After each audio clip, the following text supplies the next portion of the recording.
Bismillahirrahmanirrahim. Assalamualaikum warahmatullahi wabarakatuh. Saya Nur Syazwani Yusni akan menerangkan kepada anda tentang keunggulan tokoh Islam. Baiklah, tokoh kita pada hari ini ialah Profesor Ahmad Ibrahim. Mari kita lihat biodata beliau. Nama penuh beliau ialah Ahmad bin Muhammad bin Ibrahim dan mendapat gelaran sebagai Profesor Emeritus Tan Sri Dr. Beliau dilahirkan pada 15 Mei 1969 di Singapura. Tarikh wafat beliau ialah pada 17 April 1999 di Gombak, Selangor. Beliau merupakan seorang pensyarah kuliah undang-undang di Universiti Islam Antarabangsa Malaysia yang dikenali sebagai UIAM, dan beliau juga seorang hakim Mahkamah Rayuan dan Syariah. Hebatkan beliau? Antara sumbangan beliau ialah beliau telah menghasilkan beberapa buah buku yang bertajuk Buku Undang-Undang Keluarga Islam, Family in Law Malaysia dan Pelapor Jurnal Hukum.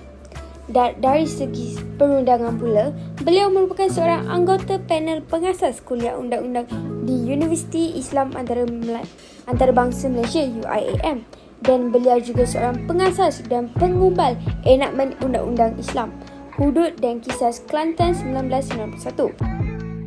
Beliau telah diiktirafkan sebagai tokoh undang-undang Islam di Malaysia dan diiktiraf sebagai bapa undang-undang di Malaysia. Beliau juga pernah menjadi peguam bela semasa pembicaraan NADRA yang hendak dimurtadkan di Singapura pada tahun 1950. Profesor Ahmad Ibrahim juga berjaya memisahkan kuasa Mahkamah Sivil dengan Mahkamah Syariah melalui pindaan Perlembagaan Persekutuan Perkara 1211A pada 1988. Profesor Ahmad bin Ibrahim telah menerima pendidikan awal di Victoria Bridge School, Singapura dan Raffles Institution.